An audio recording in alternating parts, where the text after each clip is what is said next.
always that shit. The key is right there. What we need to do. That's the reason they're trying to. Let's get back to my bad. Yo, WBT 9.1 from the beat.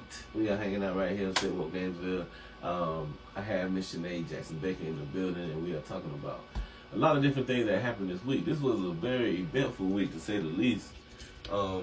We just got done discussing and talking about the mishandling of by the media and the local law enforcement, in our opinion, of the disappearance of a young lady locally, Miss Jasmine Robinson.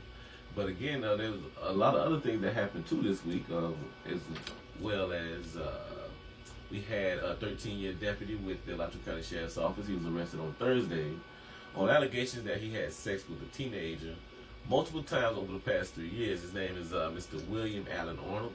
He's 49 years old, and he was charged with one count of sexual battery of a victim age 16 or 17 with lewd and lascivious behavior, and as well as another one which was with the victim ages 12 to 16. So I guess he messed with her in both of those age ranges. I didn't know how that worked. Well, anyway, he denied the accusations to the investigators over at ASO. And at one time, Mr. Arnold, and I actually remember this, he was the ASO K9 deputy who worked with the dog Bear. And several years ago, he arrested former University of Florida football player Antonio Morrison. I remember that was downtown when they accused him of using some kind of signal with his mouth. And this was the officer that did that. That was actually captured, I think, on video too. And there was some outcry on how he handled that. So, I mean, you never know how things will come full circle, man. The people a lot of times that are administering these, enforcing these laws, a lot of times, if you look deep enough in what they're doing, I hate to say that, but it's unfortunately true. But anyway, any thoughts on this particular situation? Not just this situation, but is there, you want to give any thought to how the media handled this, if you noticed any differences? The differences are still different. Right. I was trying to think of the actual sheriff that was a black man that was recently fired from ASO from his inappropriate conduct. They thought like sexual harassment things. Wow. He actually was a spokesperson, so I'm so sorry that his name is failing me at this moment. Funny. But even with that, he was, yet again, plastered all over everything. They went back into the particular record. It was a lot more extensive in their view when they actually posted the article. Here, they kind of just glazed over it.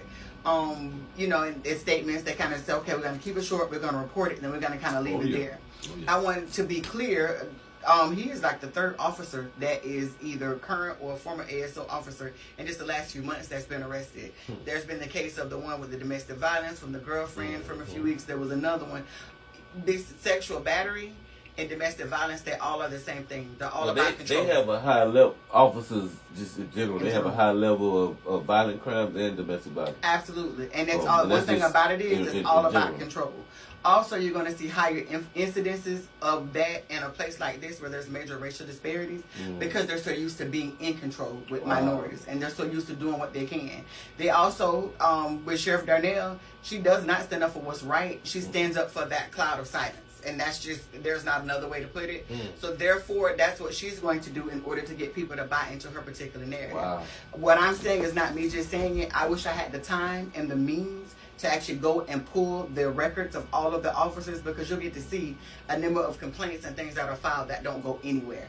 And that's the point. So if you're in her good graces, you also will get to see about certain officers that because they don't follow that, where they're hindered from going particular places or they're stuck and not being able to say things and speak up for what's right. There is a major culture at Alachua County Sheriff's Office that needs to and has to be dismantled.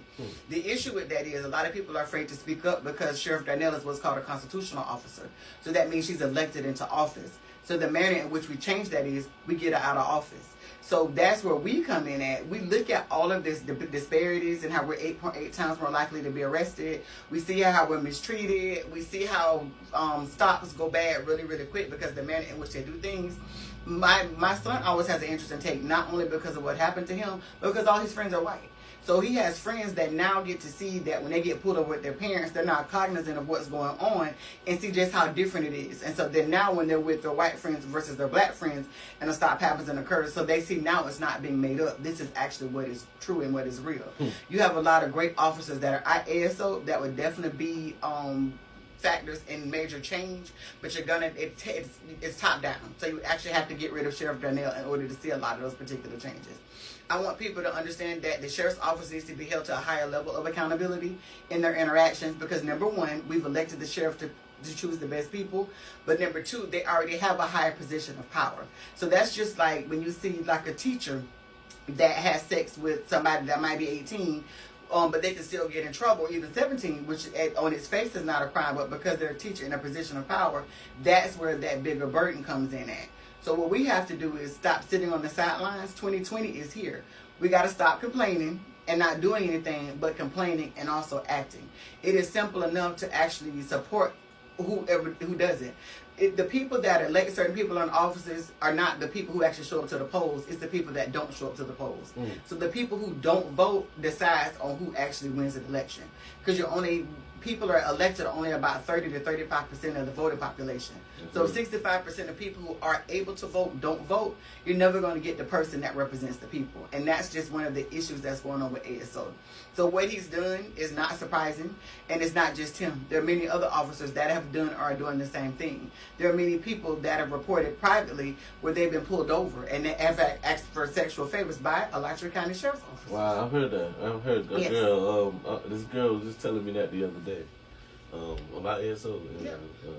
And they said they're threatened, so it's very difficult for them to come forward because of those particular things. And number one, being believed, but number two, because they were rallying around the officer instead of rallying around what's right. Yeah, blue wall aside. I always say that it's going to take officers from our community to really stand up to that blue wall aside. So that's always been my opinion. So I guess what I did want to mention, just to piggyback on what you were talking about, as far as the media handling this case with the officer here, is there was no mugshot. Yep. There was a name, but no photo. Even the photo that's floating around on the internet seemed like it's somebody that took a picture of. And it happens every time. So I want people to realize if they go back, every time an officer is arrested, their mugshot does not get posted. How is that a part of public service? I don't get. I don't understand why. What's the justification for that? I mean, I feel like if you break the law, you should probably. I mean, even the president, if he breaks the law, should theoretically is supposed to be held accountable. So the justification is, which is the justice system, you are innocent until proven guilty. So therefore, you don't want that much shot floating around because they do have families. But my thing is, if you feel that way about officers, you should feel that way about everybody that's arrested. Innocent until proven guilty. Exactly, that's what I'm saying. But it's one of those policies and one of those things that as a constitutional officer, she can actually make that call. And the way you change those things and to have somebody who's willing to do what's right for the people is vote for someone that's actually for the people. And not just certain demographics of people, but all people. And I wanted to interject this. And it's one of the things, and it frustrates a lot of people. We have a lot of community members and community leaders that they're so focused on their own positions of power, and they're so focused on maintaining their friendships that they won't stand up for what actually is right for for other people or for the people as a whole. And that's what we actually have here. So there's many things that go on with a lot of our institutions and entities that we have quote unquote organizations that are already up and going that should be able to address that. But if you ever notice, they're virtually silent. Yeah. And I really don't see a lot of work that a lot of our local organizations are doing. But a lot of them are doing good work. I don't want to overlook that, but there has been some major headlines that we've been largely silent on. So we're gonna move on to real quick, just for a few messages, and then we're gonna come back and we're gonna talk a little bit about something that you alluded to a little earlier, which was incident at Duval Early Learning Academy. So don't go away, y'all. Keep it locked right here at WMBT 90.1 FM The Beat. We got Miss Chanae Jackson in the building, y'all. Don't go away. Let's see, get these commercials out of the way. Maybe a quick song. And then we'll talk about that. And then talk about the media role around here.